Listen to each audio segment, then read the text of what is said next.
आराध्य सतगुरु महाराज का प्रवचन महर्षि में ही उपदेशामृत से। शीर्षक इसके बाद का कितना लंबा जीवन होगा ठिकाना नहीं। बंदौ गुरुपद कंजे कृपा सिंधु नर रूप हरि महामोहतम पुंजे जासु वचन रवि करणी कर। प्यारे लोगों, मनुष्य जैसे जीवन भर खाने पीने ओढ़ने आदि से सुखी होकर संसार में रहना पसंद करते हैं, उसी तरह साधु संत कहते हैं कि तुम्हारा यह जीवन थोड़ा है, इसके बाद का जीवन कितना लंबा होगा ठिकाना नहीं। एक तो जन्म मरण होता है तो दूसरा एक ही जीवन हो तो वह और भी कितना लंबा होगा ठिकाना नहीं। एक तो जन्म मरण होता है तो उसका जीवन दूसरा एक ही जीवन हो तो वह और भी कितना लंबा होगा ठिकाना नहीं। शरीर छूटने पर का जीवन बड़ा लंबा जीवन होता है। जो बड़ा लंबा जीवन होगा उस जीवन को जो भोगता रहेगा उसको इच्छा होती रहेगी आराम से सुख से रहने के जीवन की। जीवन सुखमय हो अथवा इच्छा ही नहीं रहे, इसके लिए इसी जीवन में कोशिश करो। जिस जीवन में जन्म मरण के चक्र में चले जाओगे उस लंबे जीवन में क्या सुख होगा। वैसे लंबे जीवन से छूटने के लिए ज्ञानी कहेंगे कि ज्ञान में संलग्न रहो, भक्त कहेंगे ईश्वर भक्ति में संलग्न रहो। ज्ञान का अंत भगवत प्राप्ति है और भक्ति का अंत भी वही है। ज्ञानी कहेंगे ज्ञान से प्राप्त करो, तो बाबा वह कौन ज्ञान है। जैसे शरीर को अपने से पहचान लेते हो तो शरीर में रहने वाला तुम तो हो ही, अपने की पहचान करो। अपनी पहचान कर सको तो बड़ी अच्छी बात होगी, लेकिन उस ज्ञान की प्राप्ति में कोई सरलता नहीं है। मैं भी यही विश्वास करता हूँ, उस ज्ञान में सरलता नहीं है बल्कि महाकठिनता है। इसीलिए गोस्वामी तुलसीदास जी ने लिखा है, ज्ञान अगम प्रत्युह अनेका साधन कठिन न मन कहाँ टेका। इस वास्ते मन को टिकाने वाला कोई मार्ग हो उसको पकड़ो। जब तक वह मार्ग नहीं मिला है तब तक ज्ञान जान लो, लेकिन इस ज्ञान से तत्व को जानोगे पहचानोगे नहीं। उसकी प्रत्यक्षता से जिसकी प्राप्ति करने के लिए जरूरत है उसकी प्राप्ति के लिए उपासना कुछ अवश्य करो। अगर अधूरा ज्ञान जानते रहोगे परोक्ष ज्ञान है। अपरोक्ष में प्रत्यक्षता रहती है, यह परोक्ष ज्ञान है, इसमें प्राप्ति कैसे होगी। इसके लिए ईश्वर की उपासना करो। ज्ञान की प्राप्ति तो पहले भी होती है लेकिन पूर्णता नहीं। इसी तरह भक्ति में भी है, इसलिए ईश्वर की उपासना करो। ईश्वर का ठीक ठीक वर्णन किया जाए तो वह स्वरूप बड़ा अगम है। उपासना की वस्तु कोई पहचानी हुई हो तो उसमें मन लगेगा, लेकिन ईश्वर पहचाना हुआ नहीं है। मन किसमें लगे जो उपास से स्थिर करोगे।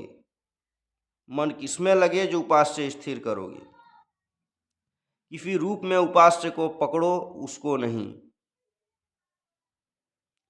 जैसे अपने शरीर के रूप को पकड़ सकोगे, शरीर में तुम रहते हो, उसको नहीं। इसलिए ज्ञान के लिए कहा है कि ज्ञान अगम प्रत्युह अनेका साधन कठिन न मन कहाँ टेका। ज्ञान के लिए जो योग किया जाएगा उसमें हठ योग से लेकर राजयोग तक करना होगा, लेकिन जब तक किसी रूप का अवलंब नहीं लोगे तो मन कहाँ लगाओगे। ईश्वर सर्वव्यापक है, यह ज्ञान में रहेगा, प्रत्यक्ष नहीं होगा। प्रहलाद के लिए कहते हैं कि उन्होंने कहा है तो में मोह में खड्ग खंभ में, वे खंभ की उपासना करते थे। वे कौन उपासना करते थे मैं नहीं कह सकता। राम राम जपते थे सो भी मैं नहीं कह सकता। अपने को राम उपासक, शिव उपासक, दुर्गा उपासक, कोई उपासक बना लो, कोई रूप बना लो, किसी संप्रदाय से कुछ झंझट नहीं होगा। 100 उपासक बनो। अपना ध्यान तू आप करता नहीं, आप में आपको आप देखा, दरिया साहब बिहारी ने कहा है। वे लिखते पढ़ते नहीं थे, लिखने वाले लिखते थे। वे धारा प्रवाह बोलते थे। स्व उपासना करो, लेकिन अपने हो कौन? आमी आमी करी बुझीते ना पारी के, आमी आमाते आछे की रोतन।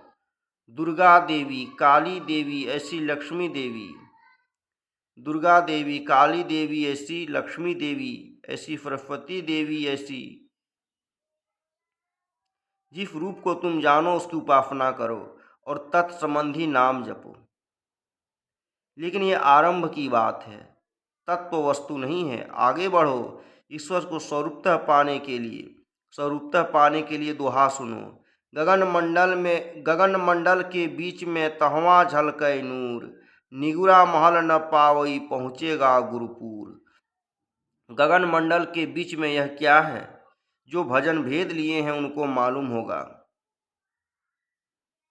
जिसको एक बार भी नूर झलक गया वह कैसे अविश्वास करेगा?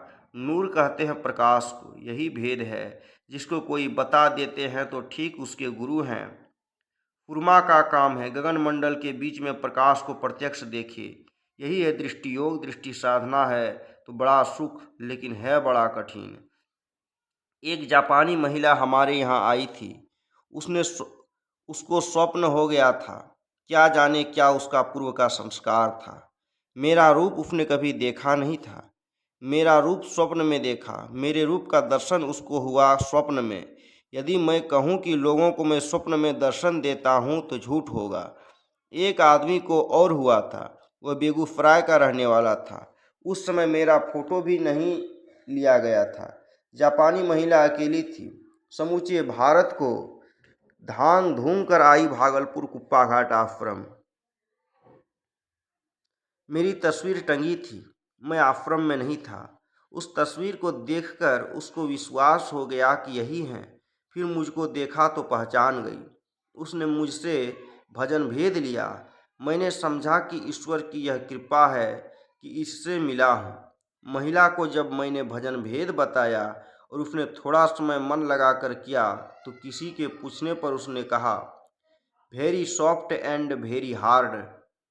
मन को समेटने में कठिनाई होती है इसलिए वेरी हार्ड, और शरीर को कोई तकलीफ नहीं इसलिए वेरी सॉफ्ट।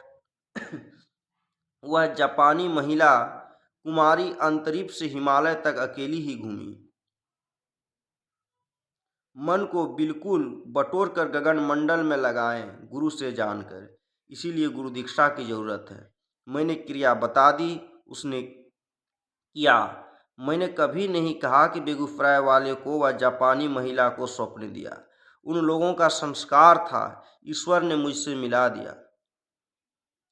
दृष्टि योग में नूर झलकता है। इसके यत्न को गुरु लोग जानते हैं।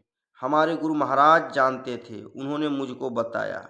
करते करते जिसको आदत हो जाती है तो वह बेचारा जब आंख बंद करता है तो उसी स्थान पर दृष्टि चली जाती है।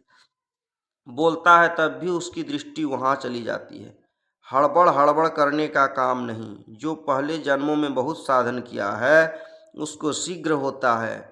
मैंने प्रकाश तो जरूर देखा है, लेकिन इसका यत्न गुरु से जाना है। इसलिए निगुरा महल न पावई पहुँचेगा गुरुपुर। जिस गगन मंडल को सगुरा पाते हैं, निगुरा उसको क्या जानेगा। अथवा सगुरा होकर भी साधन नहीं करेगा तो क्या देखेगा। कबीर कमल प्रकाशिया उगा निर्मल सूर, रैन अंधेरी मिटी गई बाजे अनहद तूर।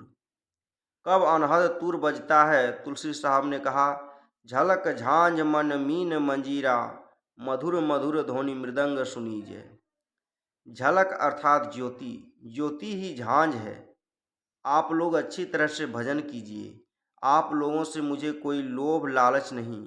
आपको गगन मंडल के बीच जो प्रकाश होता है वह भी मालूम पड़े और अनहद ध्वनि भी मिले, वह प्रकाश अनहद को पकड़ाता है। अंधकार तब नहीं रहता है। किसी को बेसी दिन में, किसी को कम दिन में होता है, इसलिए कि सभी के पूर्व का संस्कार एक सा नहीं रहता। संतों ने चरित्र को ठीक रखने के लिए बहुत हिदायत किया है, बहुत हिदायत दिया है। उसमें उन्होंने बताया है, झूठ नहीं बोलो, चोरी नहीं करो, नशा का सेवन नहीं करो, हिंसा नहीं करो और व्यभिचार नहीं करो। पंच पापों को छोड़ पंच पापों को छोड़ो। लोग कहते हैं मांस मछली नहीं छूटता है। स्वीडन के दो लोग बहुत घूमे और मेरे पास आए। उनको मैंने भजन भेद बता दिया और वे लोग समझ गए। मैं चकित हो गया, इतना शीघ्र कैसे समझ गए। दृष्टि दो धारा में हो जाती है, उसको समझो। उसको वह समझ गया, करने लग गया, विश्वास हो गया। सात्विकी बुद्धि वाले समझ जाएंगे। मैंने उनसे कहा, तुम्हारे देश का भोजन क्या है? वह देश ऐसा है जहाँ मांस मछली का अंश बहुत है। मैंने कहा, मांस मछली नहीं खाना होगा। उसने तभी छोड़ दिया, फिर नहीं खाया। लोग कहते हैं कि नहीं छूटता है। पूर्व जन्म जरूर है, पूर्व जन्म का संस्कार काम जरूर करता है। मेरे घर में खाने पीने का कोई संयम नहीं था। मांस मछली का बहुत चलन था, क्योंकि कायस्थ जाति के यहाँ मांस मछली बहुत चलती है। बचपन से ही मुझको ऐसा होता था कि मछली खिलावे तो गले में कांटा लगे और मैं उल्टी करने लगता। मुझको किसी ने मांस मछली खाने से मना नहीं किया। पूर्व जन्म का संस्कार अवश्य होता है, ऐसा नहीं कि कोशिश करने से नहीं छूटेगा।